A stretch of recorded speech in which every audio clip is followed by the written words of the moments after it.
bem-vindas, bem-vindos ao Homens de Palavra, um podcast criado para falar sobre a mente humana de maneira simples, mas profunda, através de acontecimentos do cotidiano e temas ligados à masculinidade. Eu sou Danilo Breniak, sou psicanalista e em parceria com meu amigo Bruno Mota, que é músico e professor, criamos esse podcast. Nosso podcast é direcionado a todas as pessoas que se interessam por compreender melhor o nosso comportamento humano, o cérebro e a mente. Você não precisa ser homem para estar com a gente. Nosso objetivo no podcast, ao focar na visão dos homens sobre o mundo, é falar sobre nossas mentes e sentimentos, uma tarefa, que até hoje é difícil para os homens. A gente quer questionar os estereótipos e os velhos padrões, além das visões atuais, e encontrar um equilíbrio entre essas visões do passado e do presente. Se você busca um olhar crítico, humano e acessível sobre a masculinidade, psicanálise e a mente humana, você está no lugar certo. E você pode se perguntar, esse é mais um podcast Red Pill que vai te ensinar como ser um homem?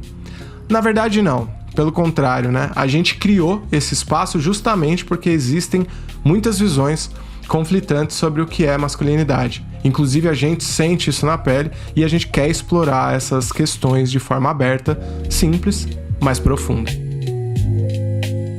Quando eu e o Bruno tivemos a ideia de fazer o podcast, nós já conversávamos bastante sobre nossas vidas, relacionamento, futebol, profissão, psicanálise, nossos trabalhos. E um assunto bastante recorrente nos últimos anos entre a gente tem sido questões psicológicas, as nossas paranoias, já que nós dois fazemos terapia há um bom tempo. Nós, inclusive, gravamos muitas dessas conversas com o objetivo de um dia transformar isso em algo que a gente poderia fazer junto, como um canal, por exemplo. E nessas conversas a gente percebeu o quanto foi importante não só falar e escutar os problemas um do outro, como também perceber que eles são comuns. A conversa fez a gente se sentir menos estranho com os nossos problemas individuais, cada um pôde perceber que os seus monstros não eram tão gigantes assim. Vamos juntos transformar em palavra tudo aquilo que está entalado na garganta. Nesse episódio de introdução o tema é Por que Homens de Palavra? Por que a gente deu esse título? Ou mais profundamente, o que significa ser homem hoje? O Freud dizia que se você conhece muito bem uma única mente, talvez você conheça a mente humana como um todo. O que significa que todos estão convidados a estar aqui com a gente. Para a gente conseguir organizar um pouco a nossa discussão, a gente vai tentar debater aqui duas visões que a gente acredita que são as principais sobre o que a gente diz que é homem no tipo de sociedade que a gente vive. Então, por um lado, uma visão biológica ligada ao corpo masculino e, por outro, uma visão cultural, do que significa ser homem. Vamos começar por essa visão cultural do que é o homem. Existe uma visão bastante atual que vai dizer que a masculinidade, na maior parte da história, foi construída a partir de normas e expectativas sociais. Desde cedo a gente aprende a reprimir nossas emoções e a corresponder aos ideais do que é ser homem. E isso é influenciado pelo ambiente que a gente vive, a escola, a sociedade, a cultura, nossa família. O homem deve ser provedor, forte emocionalmente, líder e competitivo. Uma psicóloga chamada Niobe Way, num livro chamado Deep Secrets, ela mostra que os meninos mais jovens possuem amizades muito ricas, emocionalmente falando, mas conforme crescem, eles aprendem a associar a vulnerabilidade à fraqueza. E isso se reflete na saúde mental. Segundo a OMS, os homens têm taxas de suicídio muito maiores do que as mulheres em praticamente todos os países do mundo. Isso mostra que a incapacidade de expressar o sofrimento tem um custo muito alto. Isso não é à toa, já que os nossos sofrimentos psicológicos são consequência da repressão dos nossos sentimentos, como o Freud descobriu. A masculinidade, dentro dessa perspectiva cultural aqui que a gente está falando, não é apenas uma característica inata, que nasce com você, mas algo construído ao longo da vida, moldado por normas sociais e reforçado por mecanismos psicológicos. Desde cedo, os meninos aprendem a reprimir emoções e a se adequar a um modelo rígido de força e autonomia, muitas vezes à custa de sua saúde emocional. Esse processo ele não acontece de maneira consciente, pelo contrário, Nossa mente encontra formas de nos proteger, da dor emocional, automatizando respostas que podem nos acompanhar por toda a vida. No entanto, aquilo que um dia serviu como defesa pode se tornar um dia obstáculo, dificultando nossas relações e o entendimento de nós mesmos. Existe também um psicanalista e cientista sul-africano chamado Mark Solms, que se dedica basicamente a provar a psicanálise cientificamente. Ele leva a psicanálise para o laboratório e tenta testar todas as coisas que o Freud falou. E um desses estudos dele é compreender como que o fenômeno da repressão emocional acontece no nosso cérebro, no nosso corpo. O que acontece durante o nosso crescimento, na infância, é que nós não temos um organismo maduro o suficiente para conseguir enfrentar certas experiências intensas ou traumáticas que a gente viveu nesse tempo. Como forma de nos proteger, a gente tira da nossa consciência o evento traumático e cria uma resposta automática sempre que a gente encontrar uma situação que faça a gente sentir o que a gente sentiu durante aquela experiência. Eu vou explicar melhor. Imagina uma criança que desde cedo demonstrava interesse em interagir, mas sempre que tentava expressar suas emoções ou necessidades, recebia respostas negativas dos pais. Os pais eram impacientes, rejeitavam ela ou até puniam ela de alguma forma. Nesses primeiros anos de vida, o ego, a consciência, a cabeça, a mente da criança não tem recursos para processar a dor emocional de ser ignorada ou rejeitada. Para evitar esse sofrimento, o cérebro dela cria uma solução automática. Se eu não demonstrar minhas emoções, eu não vou ser rejeitado. Com o tempo, essa resposta se torna um padrão inconsciente. Já na adolescência, esse jovem pode evitar interações sociais ou ter dificuldade de se abrir emocionalmente, porque o seu sistema de predição construído na infância aprendeu que demonstrar vulnerabilidade leva ao sofrimento. A mente busca sempre minimizar o desconforto e manter uma economia psíquica, mesmo que isso signifique criar soluções que a longo prazo podem ser prejudiciais. Isso significa que você vai optar, por exemplo, por segurança ao invés de liberdade. Você vai optar por relacionamentos onde você se sente mais seguro, mas não expressa quem você realmente é. Refletir sobre essa construção cultural dessa masculinidade é um passo essencial para a gente questionar o que realmente significa ser homem. Será que a vulnerabilidade e a força são opostos? Ou será que uma masculinidade mais livre inclui o direito de sentir, expressar e se conectar de maneira mais autêntica? Bom, então fica aí essa reflexão pra gente, A gente falou bastante dessa parte cultural e, como eu tinha comentado, a gente ia falar desses dois pontos de vista, O cultural e o biológico. Então agora a gente vai pensar biologicamente, Pensando no corpo masculino, a gente tem uma organização diferente, Quimicamente falando, o que impacta e significa que a gente lida com a nossa energia de uma forma diferente, A gente joga a nossa energia química, no ambiente de uma forma diferente e também recebe estímulos do ambiente de uma forma diferente de outros corpos, Então, biologicamente, o homem, por exemplo, ele produz espermatozoides, ele tem uma maior concentração de testosterona, o que impacta no desenvolvimento muscular, a densidade óssea, a voz, que geralmente é mais grave, e o crescimento de pelos e a próstata. Além disso, os homens têm uma maior predisposição à calvície, por exemplo. Essas características biológicas foram associadas ao longo do tempo a papéis sociais como a força física, trabalho braçal, competitividade, agressividade, sexualidade e reprodução, além do envelhecimento e do status. Então, resumindo aqui, o que a gente quer dizer? Que a gente tem características naturais que são diferentes de um corpo feminino para um corpo masculino, e essas características naturais, biológicas, também foram usadas para serem direcionadas para questões, para objetivos sociais, Inclusive eu separei aqui algumas informações, alguns dados da pesquisa que a gente fez e eu vou falar um pouco para vocês, né? Alguns desses comportamentos, dessas coisas que a gente de certa forma herda biologicamente, entre essas coisas estão, né, a agressividade e a competitividade, né? Então alguns estudos, por exemplo, mostram que a testosterona pode estar ligada a comportamentos mais assertivos e competitivos, né? Seria então o que explicaria, né, esse nosso comportamento objetivo e essa tendência dos homens de competirem.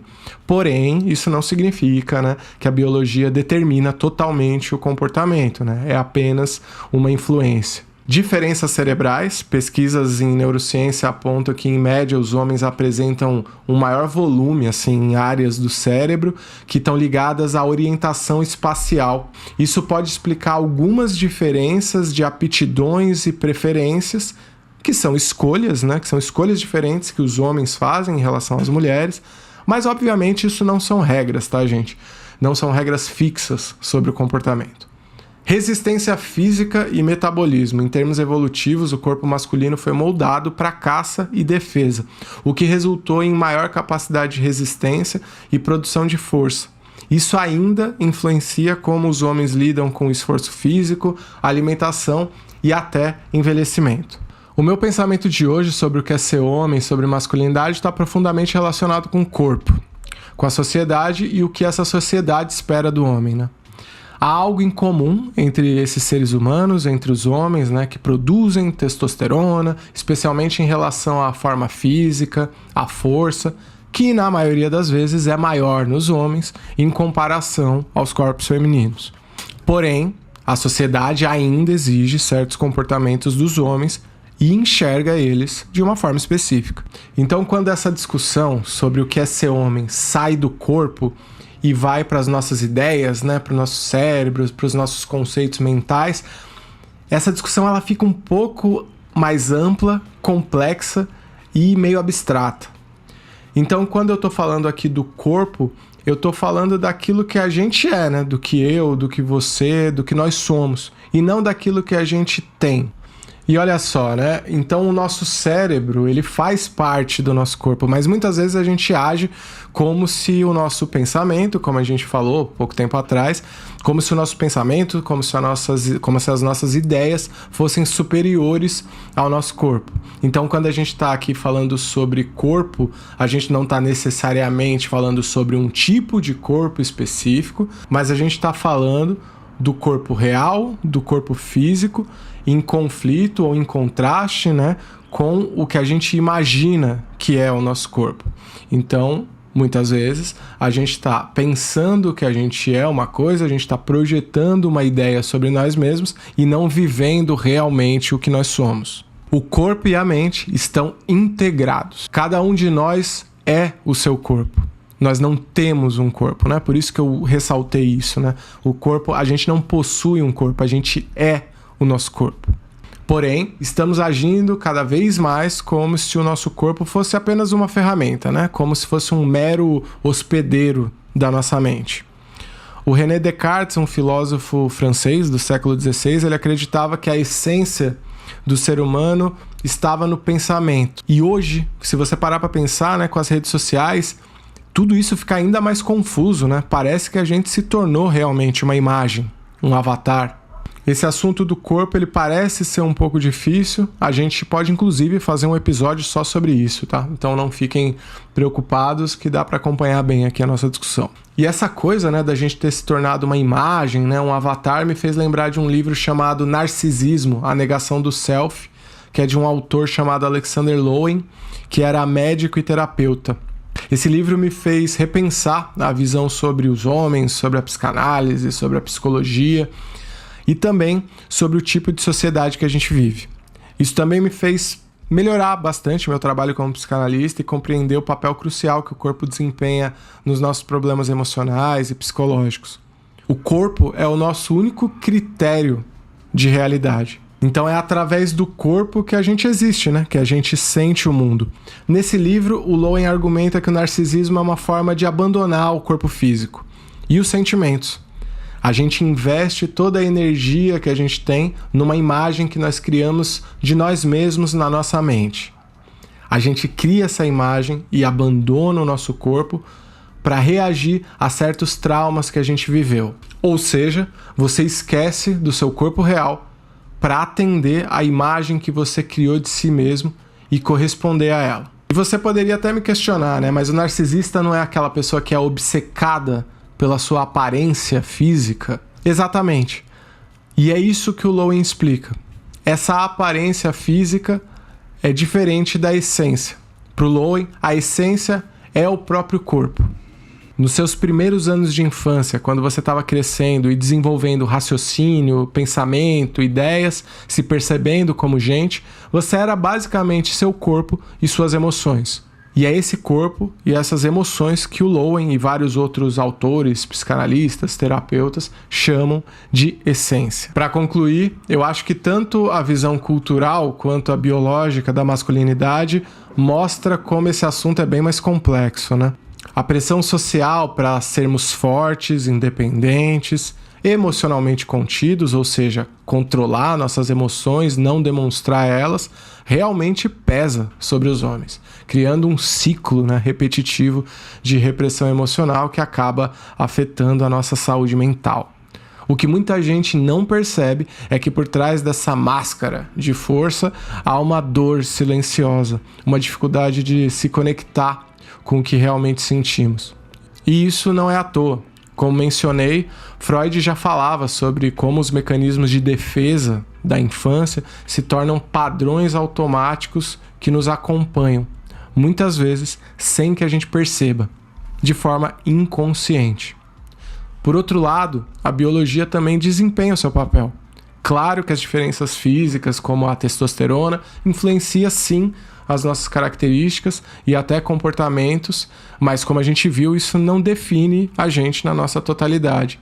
A testosterona, por exemplo, é associada a características como a força física, agressividade e competitividade.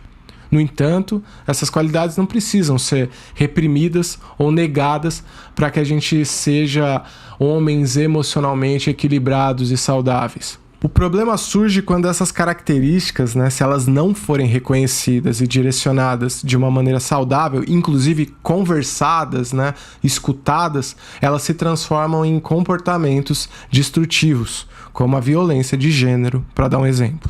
A agressividade, quando não trabalhada de uma forma consciente, pode se manifestar de maneira prejudicial, tanto para o próprio homem quanto para aqueles à sua volta.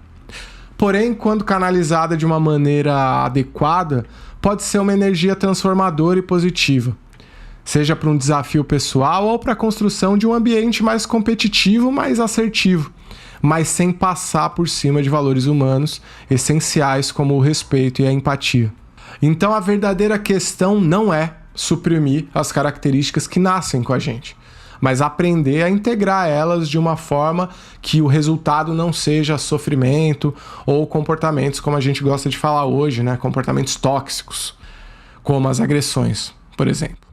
E falando nessas agressões e nesse comportamento tóxico, né, a gente vê que a principal razão disso está na incapacidade dos homens, né, de expressar e trabalhar os seus sentimentos, os seus sofrimentos de uma forma saudável. Algumas pesquisas, inclusive, apontam que os homens enfrentam sérios problemas de autoestima, especialmente quando se sentem incapazes de cumprir com as expectativas sociais de sucesso e força, por exemplo. Quando não conseguem corresponder a esses padrões, a gente pode vivenciar um sentimento profundo de fracasso que afeta diretamente a nossa saúde emocional e muitas vezes o nosso comportamento. Tem um estudo realizado pela American Psychological Association que mostra que homens com baixa autoestima têm maior propensão a sofrer depressão, ansiedade e dificuldades de manter relacionamentos saudáveis. Esse tipo de crise emocional pode ser um fator de risco tanto para a violência doméstica quanto para a violência contra si mesmos, como no caso dos suicídios.